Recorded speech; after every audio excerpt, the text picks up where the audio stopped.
নমস্কার বন্ধুরা, আমার রান্না বান্না চ্যানেলে তোমাদের সকলকে স্বাগত জানাই। আজ আমি সজনে ডাঁটা, ঝিঙে, পটল, আলু দিয়ে আর তার সাথে ডালের বড়া দিয়ে একটি ঝোল ঝোল তরকারি বানাবো। গরমের দুপুরে এরকম একটি ঝোল ঝোল নিরামিষ তরকারির স্বাদই আলাদা হয়। তোমাদের রেসিপিটি সম্পূর্ণ দেখার অনুরোধ রইল। আমি এখানে ঝিঙে, পটল কেটে নিয়েছি আর তার সাথে সজনে ডাঁটা, আলুও কেটে নিয়েছি। আর যেহেতু সবজিগুলো এখন ভীষণ নরম, নতুন নতুন বাজারে উঠেছে, তাই ঝিঙে পটলের ছিলকাগুলোকে পুরোপুরি ছাড়াইনি। সাথে পাতলা করে আলু কেটে নিয়েছি আর তার সাথে সবজি ডাঁটার আঁশগুলোকে ছাড়িয়ে লম্বা করে কেটে নিয়েছি। আর তার সাথে আমি মুসুর ডাল আগে থাকতে ভিজিয়ে রেখেছিলাম, সে ডালও বেটে নিয়েছি। আর তোমরা এখানে নিরামিষের দিনে করলে মটর ডাল দিয়ে করতে পারো। আর এবার ডাল বাটাতে আমি অল্প করে একটু নুন ছড়িয়ে দিলাম আর সাথে অল্প করে একটু হলুদ গুঁড়ো ছড়িয়ে দিলাম। নুনের পরিমাণটা কম করে দিতে হবে, না হলে বড়াগুলো যখন ঝোলে দেব তখন ঝোল টানবে।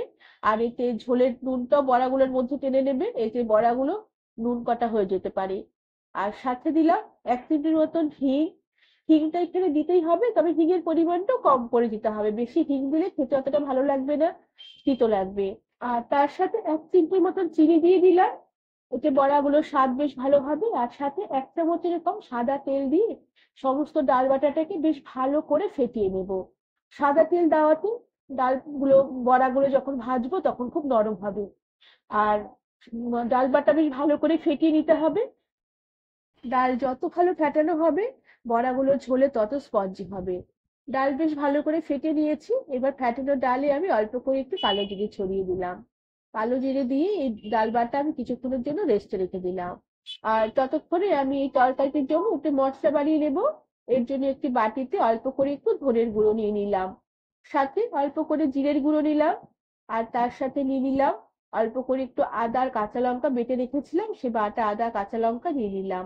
এবার অল্প জল দিয়ে সমস্ত মশলাগুলোকে বেশ ভালো করে গুলে নেব।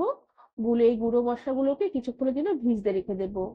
আর মশলার পরিমাণ খুবই কম করে দিতে হবে, বেশি মশলা এই তরকারিতে দেওয়া যাবে না।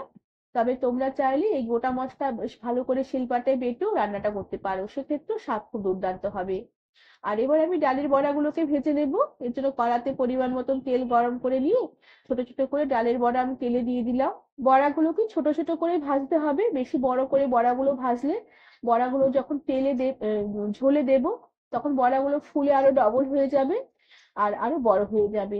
এবার বড়াগুলোকে বেশ 1 পিঠ ভাজা হয়ে গেলে সাবধানে আরেক পিঠ উল্টে দিলাম। আর এইভাবে বড়াগুলোকে উল্টে পাল্টে 2 পিঠ বেশ হালকা লাল করে ভেজে নিয়ে বড়াগুলোকে আমি উঠিয়ে নেব। তবে এই বড়াগুলোকে খুব একটা কড়া করে ভাজা যাবে না। খুব একটা কড়া করে ভাজলে বড়াগুলো ঝোলে অতটা নরম হবে না। সমস্ত বড়াগুলোকে ভেজে কড়া থেকে উঠিয়ে নিয়েছি। এবার এই বড়া ভাজার তেলে একটি তেজপাতা ছিঁড়ে ফোড়ন দিলাম, সাথে অল্প করে গোটা জিরে ফোড়ন দিলাম আর সাথে অল্প করে কালো জিরে ফোড়ন দিলাম। সমস্ত ফোড়নগুলোকে এবার কিছুক্ষণ একটু নেড়ে চেড়ে নেব। আর ফোড়নগুলো একটুখানি ভাজা হয়ে গেলে 1 চিমটির মতন হিং ফোড়ন দিলাম। হিঙের পরিমাণটা অল্প করে দিতে হবে, 1 চিমটির বেশি হিং ফোড়ন দেওয়া যাবে না। হিং বেশি হয়ে গেলে তরকারির স্বাদ তেতো হয়ে যাবে। আর হিংটা যাতে ভাজতে ভাজতে পুড়ে না যায় সেদিকেও খেয়াল রাখতে হবে। এবার ফোড়ন হয়ে গেলে কেটে রাখা সবজিগুলোকে দিয়ে দিলাম। সবজিগুলোকে দিয়ে তেলের মধ্যে কিছুক্ষণ একটু নেড়ে চেড়ে নেব। এরপর সবজিতে পরিমাণ মতো নুন দিয়ে দিলাম। নুনের পরিমাণটা আমি একবারই দিয়ে দিলাম, সাথে অল্প করে একটু হলুদ গুঁড়ো দিয়ে দিলাম। এবার সমস্ত সবজিগুলোকে বেশ ভালো করে নেড়ে চেড়ে একটুখানি ভাজা ভাজা করে নেব। যেহেতু নুন দিয়েছি সবজিগুলো থেকে জল বেরিয়ে সবজিগুলো তাড়াতাড়ি একটু মজে আসবে আর রান্নাটাও তাড়াতাড়ি হবে। এবার সমস্ত সবজিগুলোকে বেশ ভালো করে নেড়ে চেড়ে কিছুক্ষণ ভাজা ভাজা করে নিতে হবে। সবজিগুলো হালকা ভাজা ভাজা হয়ে এলে যে মশলাগুলো জলে ভিজিয়ে রেখেছিলাম সেই জলে ভেজানো মশলাগুলোকে দিয়ে দিলাম। মশলা দিয়ে বেশ ভালো করে নেড়ে চেড়ে নেবো কিছুক্ষণ। এরপরে আমি গ্যাসের আঁচ কম করে দিয়ে ঢাকা দিয়ে রেখে কিছুক্ষণ আমি রান্না হতে দেবো। এতে মশলার ফ্লেভার গুলো সবজির মধ্যে ঢুকবে আর মশলাটাও বেশ ভালো করে একটুখানি কষানো হবে। কিছুক্ষণ ঢাকা দিয়ে রেখে রান্না করে নেবার পরে ঢাকনা খুলে দিলাম। এবার এই মশলা সবজি সব একসাথে আবারও বেশ কিছুক্ষণ ভালো করে নেড়ে চেড়ে একটুখানি কষিয়ে নেব। আর এইভাবে বেশ কিছুক্ষণ মশলা একটু কষিয়ে নিতে হবে। আর ধনে জিরের গুঁড়ো আদা বাটা গন্ধটা চলে যাওয়া অবধি মশলা থেকে কষাতে কষাতে খুব একটা সুন্দর যখন গন্ধ বেরোতে শুরু করেছে আর মশলা থেকে তেলও ছাড়তে শুরু করেছে, এই সময় আমি ঝোলের জন্য পরিমাণ মতন গরম জল দিয়ে দিলাম। ঝোলের পরিমাণটা আমি এখানে একটু বেশি দেব, আর এখানে গরম জলই ব্যবহার করতে হবে, কেননা সবজিগুলো সেদ্ধ হবে। আর পরে যখন আমি ডালের বড়াগুলো দেব ঝোলে, সেই ডালের বড়াগুলো ঝোল অনেকটা টেনে নেবে।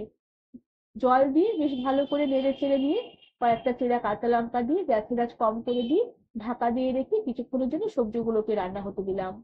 কিছুক্ষণ পরে ঢাকনা খুলে দিলাম। আলু সবজিগুলো খুব সুন্দরভাবে মজে গেছে আর সমস্ত সবজি ভালোভাবে একটু সেদ্ধ হয়ে গেছে। এবার আমি ডালের বড়াগুলোকে দিয়ে দেব। আর ডালের বড়া দিয়ে বেশিক্ষণ রান্না করা যাবে না, তাই সমস্ত সবজি সেদ্ধ করে নেবার পরে ডালের বড়া দিয়ে দিতে হবে। আর ডালের বড়াগুলোকে ঝোলের মধ্যে দিয়ে একটু ডুবিয়ে ডুবিয়ে দিলাম। আর ততক্ষণে আমি আর একটি স্পেশাল মশলা বানিয়ে নেব। এর জন্য একটি তড়কা প্যান গ্যাসে বসিয়ে তাতে অল্প করে একটু গোটা জিরে দিয়ে দিলাম। আর তার সাথে অল্প করে মেথি কয়েকটা দানা দিয়ে দিলাম। মেথি সামান্য দিতে হবে, মেথি বেশি হলে তরকারি স্বাদ তেতো হয়ে যাবে, জাস্ট একটু মেথির গন্ধ হবে, এতে তরকারিটা খুব সুন্দর লাগবে। এবার গোটা জিরে আর মেথি বেশ ভালো করে একটুখানি ভেজে নেব, তবে কালো যেন হয়ে না যায়, ভেজে গুঁড়ো করে নেব। আর এরপরে আমি এই মশলাগুলোকে এই সবজির উপরে ছড়িয়ে দেব। এই মশলার গন্ধ এই তরকারির স্বাদ অনেকটাই বাড়িয়ে দেবে। তোমরা এইভাবে যে কোনো নিরামিষ দিলে নিরামিষ তরকারিতে এভাবে গোটা জিরে আর মেথি তেলে গুঁড়ো করে ছড়িয়ে দেখো, রান্নার শেষে তরকারির স্বাদই পাল্টে যাবে। এরপর ঝোলে অল্প করে একটু চিনি ছড়িয়ে দিলাম। চিনি এখানে একটু দিতেই হবে, চিনিটা দিলে রান্নার স্বাদটা বেশ ভালো আসবে, স্বাদের ব্যালেন্স আসবে। এবার চিনি দিয়ে বেশ ভালো করে নেড়ে চেড়ে একটু মিশিয়ে নেব। এরপর গ্যাসের আঁচ কম করে দেব আর ঢাকা দিয়ে মিনিট দুয়েকের মতো সমস্ত কিছু রান্না করে নেব।